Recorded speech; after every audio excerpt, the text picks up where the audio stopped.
Hello everybody, welcome to episode 265 of Show For You, where today we'll be going over episode 1175 of the One Piece anime. So this episode starts off with us getting just a little bit of activity happening with Zoro, Goldberg, and Sanji. So we see they actually go and hunt for a groggy sword with the combined attack of Goldberg, Sanji, and Zoro. So then, after that, we see as they successfully kill it. Obviously, Zoro's bragging about it being, and then Sanji insults him for being a broccoli-looking mosshead once more. And then we see as they end up going to the camp, they stew up the groggy sword, and then Luffy is, well, not necessarily tasked with, but he decides he's going to feed Loki because he goes to eat it first, but then Sanji's like, yo, you probably should be feeding the wounded man over here who just lost like 90% of his blood. So, let's see, as Loki is fed by Luffy. Now, at first, Luffy just slams down like a slug of meat right down on his gullet, and this obviously does heat damage. And then Luffy comes by with a boiling pot of stew, and he's like, oh yes, I'm gonna bring it to Loki. It's like a small child bringing like a cup of coffee to their parent or something like that, because he spills it right on him and boils him. But yeah, so then after that, we see they're kind of talking, and Zoro's kind of sending shade towards Loki because he's like, yeah, he just lied about telling us where Shanks' location is. Like, Loki's like, tells him, no, I in fact know where Shanks is. And we see how he's talking about how Luffy must really respect Shanks to want to see him so badly and to want to go through so much trial and tribulation to just see him. And so, yeah, and we then get to see what I have been waiting for, at least part of what I've been waiting for, and that is the first moment of the Rocks flashback. So we get to see, as in his childhood, Loki wanted to join the Rocks Pirates. However, we see as Rocks is like, no, bro, you're too young. You're not joining my crew. So he stabs him in the abdomen and leaves him bleeding, though he doesn't, like, wound him fatally. It just leaves, and Edward Newgate Whitebeard is like, why'd you do that for? You just stabbed a kid. And Rocks is like, yeah, you've been fine. So, yeah. Then after that, we kind of go to the more boring parts of Elbaf currently. We get to see everyone kind of fighting off the illusions and all that, Killingham's illusions, like them fighting the Draugr and everything, and the like an apparition of Loki is killed and stuff like that. So kind of see all that play out, and we see the Summers is still freaking out, being all giddy and happy, being his usual sadist self, to see as the children are being led into the fire.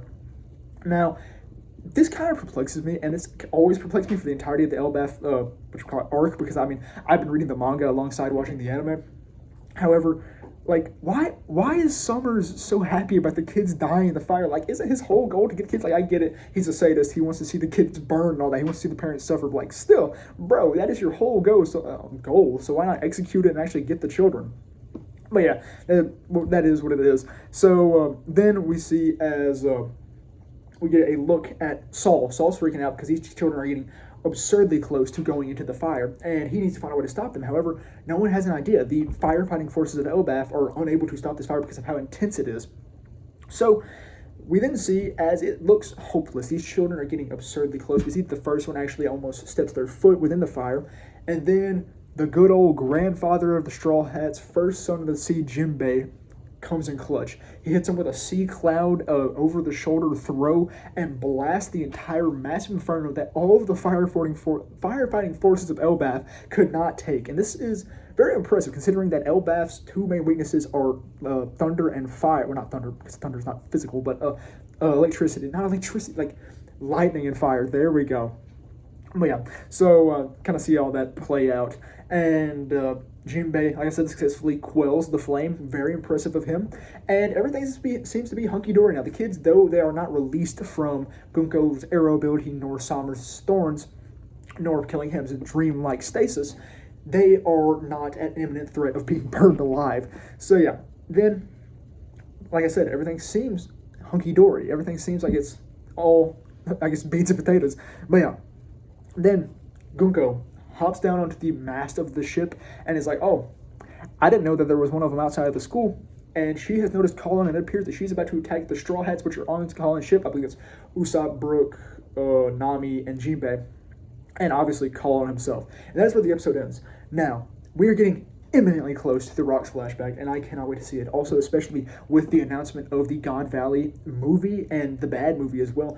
I'm just super hyped for everything coming out for One Piece wise, and like we learned today that in OP18, which is the 18th edition of the One Piece card game, that we will be getting art on cards from Amino, and Amino is the artist who did like the early Final Fantasy art, which is literally masterclass. It is utterly phenomenal works of art. It is probably they are utterly phenomenal works of art, golly, and I cannot wait to see these cards. I know I will never get my hands on them because they'll be ungodly expensive, and I'll never be able to find singles out in the wild. So I mean, I might as well just give up on my hopes there. But like also with OP-17, how we know we're getting a Kaido card by the Baki author and creator, which is awesome because I love Baki. So yeah, I just really love all this stuff that's coming out about One Piece recently, and I'm so glad that we will be getting the actual Rocks flashback in the anime very, very soon. Probably within the next 5 episodes, actually.